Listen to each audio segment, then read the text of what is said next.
y'all doing? Hope y'all doing good. It's me, Coach Maxim, and good afternoon to other people on other sides of the world.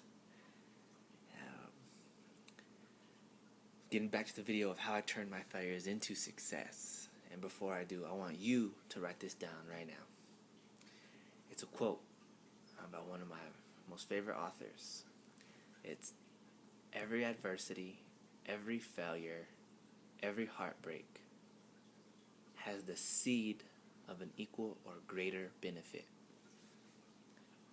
Every adversity, every failure, every heartbreak has the seed of an equal or greater benefit. That quote is in this story, in my story, how I turned my failures into success. Napoleon Hill, give you a little thing on Napoleon Hill. He's like one of the pioneers of success writing, and he was in the late 1800s. He sold over 20 million copies on one book called Think and Grow Rich worldwide, just to give you a read on who this guy is. So we'll get to that going on. So what I'm about to tell you is important. You could use it, you may not use it. It could help you take into action some things to help you to achieve things. And it can get you somewhere in life with you, your friends, family, or loved ones. And not only that, but what I'm going to share with you, what I share with somebody, or the story I'm going to share is deep. It's one of my deepest secrets. So I'm going to take you on a journey, and guess what? I'm the main character in this story. So this is kind of like an experiment for you, like in videos. Like you see the people on the screen, you see the actors, they're experimenting with that role. They're experimenting with that character. So I'm going to be the experiment. So when I look to the side a little bit, to the side, I don't know if you notice it, but I'm trying to get like a recap or some information. So, what are you doing? Action. It's not going to be like that. Alright, so back when I started off when I finished that last video when I was in second grade, where they didn't know what to do with me. They didn't know what was going on. Second grade, put me in the principal's office, blah, blah. Left me there for days on end. I just going in and just sit in the box all day. Well, it didn't stop there. I was kicked out of schools, quite a few schools where I was. And you could imagine how I felt as a kid, you know what I mean? I felt like a failure. I felt defeated, betrayed, judged, unloved, disapproved of, insignificant, lonely, powerless, humiliated, rejected, ugly, and I felt hated. This was back and forth from school. And why do we do good at school? So we can show our parents that we're good. And if we don't do good at school, what's going to happen at home? So that went back and forth. In our society, I felt like a failure. I felt like a victim of the system. I didn't think schools were for grades at all. I didn't think they were for personal achievements, because my self-esteem was so abused and neglected. I didn't even trust authorities, because those were the people who I felt abused me. Not physically, but verbally, as a growing kid, you know what I mean? So, and all because they put their agendas above my self-esteem. And I believe that my self-esteem and the way I looked at education was due to how these teachers and authorities treated me. I had good intentions. Maybe not good enough to get a good grade, but I had good enough intentions as an innocent child. And I had ADHD. But my focus was just to remember information. Not to get a good grade, but to be accepted by everyone. So just think about that, you know what I mean? Why do we go to school, right? Like right now, back to the thing. Why do people go to school? The system is like built up, the way I see it, this way I believe. The system is built up right now just to recall information, to follow a curriculum, follow a protocol, and all the kids have to go by it. You know what I mean? It's like they built this system for kids to achieve that. It's not built around to bring out a kid. It's just built around the system to meet certain requirements. You see where I'm going with that? Well, and remember, this all had an impact on my self-esteem. And how I learned from this was I read 3 books. And there's quite a lot of other books, but here's some 3 books. It's for emotional intelligence. If you want to go into it, I don't want to go more into self-esteem, but we'll go into something else after that. One of them is called Emotional Intelligence by Daniel Goleman. The other one would be Outwitting the Devil by Napoleon Hill. And the third one would be Nathaniel Branden, The Pillars of Self-Esteem. And remember, there's cycles in life. You know what I mean? If we don't handle these cycles, it's just going to pass on from generation to generation. And sometimes you just got to break that cycle. You're not saying that the people you love, that you don't love them. You're just saying you got to break that cycle. I don't like their behavior. I still love them. But you got to break a cycle. It's patterns. There's logic, reason. You know what I mean? So from this point on, I went all the way through school. And at the age of 13, before some other stuff, at the age of 13, I was so attention and affection starved, I took an overdose of pills. Right in front of my mom. Not to hurt myself, but just to get attention, just to, you know what I mean? And then from then on, I went into a group home. 13. I was in and out of group homes for almost 4 years, from like 13 to 17 years old. No prom for high school, no homecoming, none of this. Why? Because at this time, my ADHD hasn't been fully researched or whichever, hasn't been recognized by the schools. So to them, I was a defiant little bugger. And I don't know what it was, it was just that, I take responsibility for myself. I don't take responsibility for nobody else. So, in these group homes,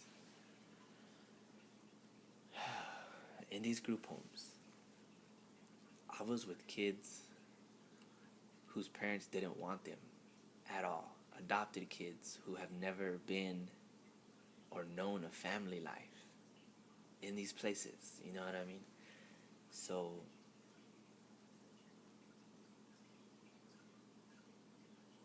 it was different for me, you know what I mean? So, and then I was kind of like, whoa, you know what I mean? It was at an early age. I was like kind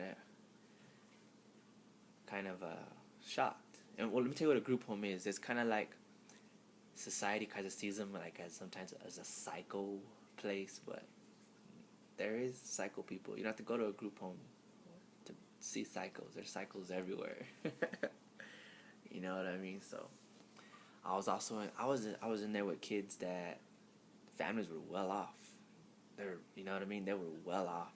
But these kids have ran away because they felt neglected, abandoned. You know what I mean? I was in there with kids who were real bad physically abused, sexually abused. And speaking of one that was sexually abused, one comes to mind. There was a girl in there, the story I remember telling, she said she would wake up, she told a story, she would wake up at night but pretend to be asleep when one of her, I don't know if it was her family relative or somebody that was doing stuff to her. But she didn't say anything because she didn't want to cause any problems. And I'm still 13 years old. But we have to, but we go through groups and we sit there every day, you know what I mean? Talking about it. And that's where I learned how to talk with people, you know? In there, oh, not only that, there was kids in there for like suicide. Like, and then the next day, we would talk, like, on why they wanted to kill themselves, why they didn't want to kill, why, how long they felt this way, and every day, it was day in, day out, we were in groups and groups and groups for, like I said, almost 4 years.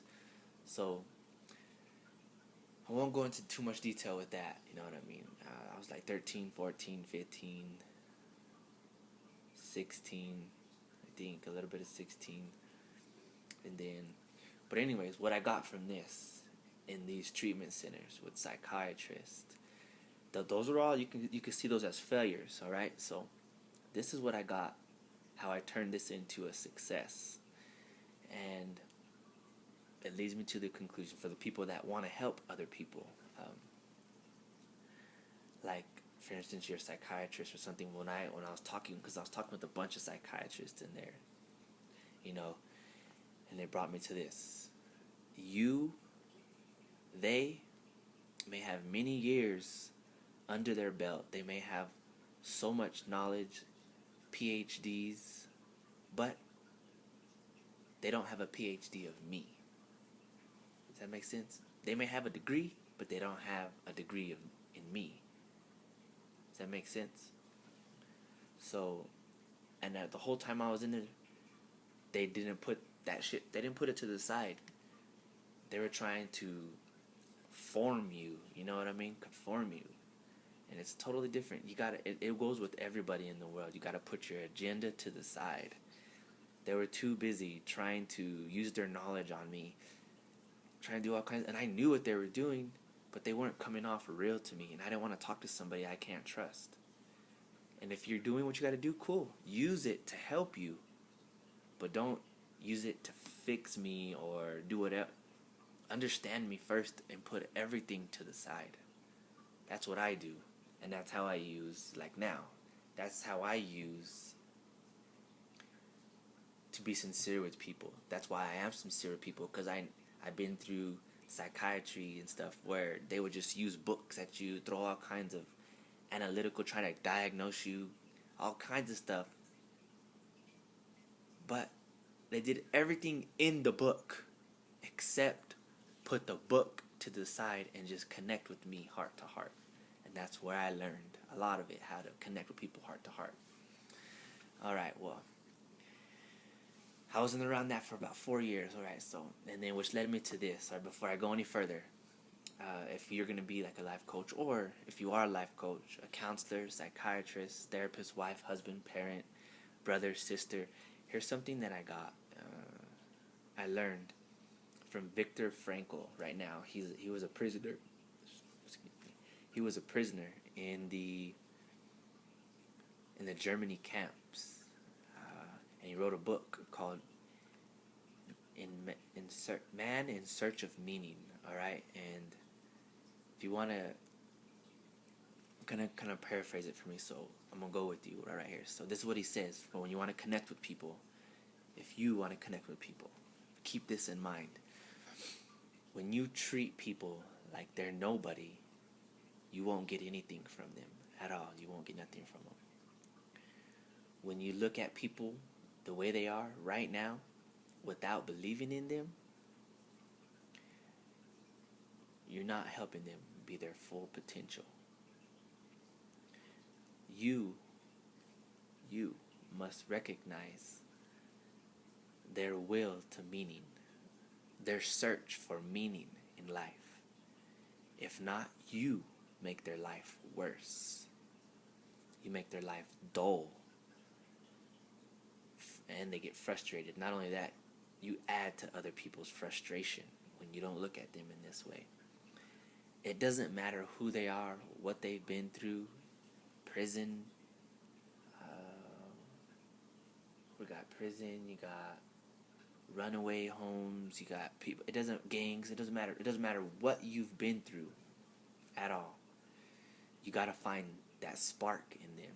You gotta find that spark in them. You gotta find that meaning in their life, and then they will become, in principle, what they are capable of becoming. That's some pretty deep stuff, alright? So, that's what I learned from kind of most being in those treatment centers. And now, when I got out of those treatment centers, whoo, I'm about to share with y'all something. So, alright, so, I got out, and I was out for a bit, you know what I mean? I think I was 16 years old.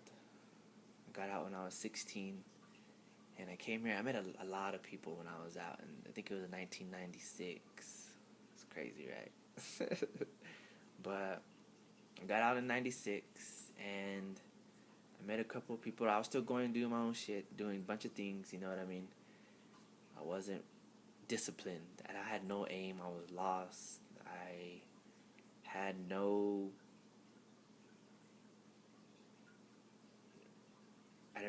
know what I wanted in life. So, and the only person I did look up to, was my brother. So, anyways, I joined the gang. What? You joined the gang? Yeah, I joined the gang. Pretty cool, huh? No. What? No. So, and here we go. And what was supposed to be the best time of my life, I found myself, if you could imagine, kneeling over a dead body. Oh my gosh. That I seen with my own 2 eyes shot 5 times. I was crying. Seeing your hero, your protector, your father figure, whose eyes were once opened, now closed, and never to be opened again. No longer to be a part of my life, no longer to be a part of a lot of people's lives. So, who was this person? It was my brother. But keep in mind, there was another innocent body, dead body, within arm's reach of this night. So there was 2 dead bodies that night. Innocent. 2 innocent bodies. For me, it wasn't fair. How could somebody who had everything going for him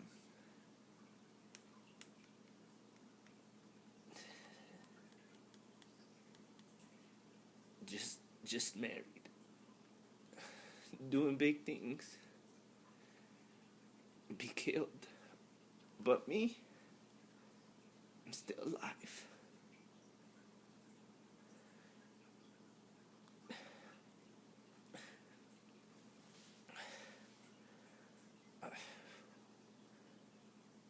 I was the fuck up my whole life, but he wasn't. It wasn't fair. Why me? I was just like 5 feet away from him when he was killed, and I was thinking,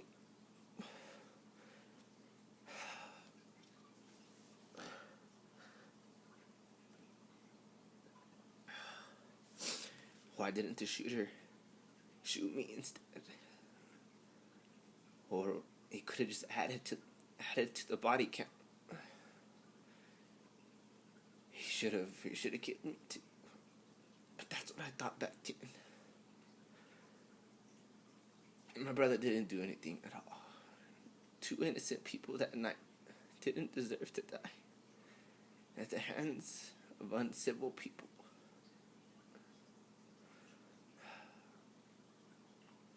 Well,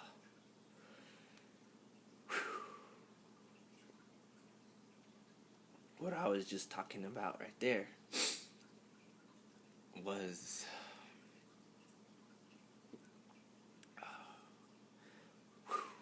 what I was talking about right there was just that was survivor guilt, and I'll get back into that later. You know what I mean? So I still got those emotions, but I was going through some of the survivor's guilt, and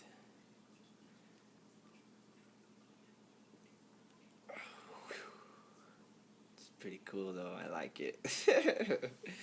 Well, anyways, later that night, I'll get to that. All right, so after all that stuff happened, I went in for questioning for that night. Not only that, I had a warrant for my arrest. And later on through life, later on, the warrant, all that other stuff got dropped. Everything got dropped. But you could imagine how I felt. In a cell, I didn't eat for 5 days. I was in there, no sleep,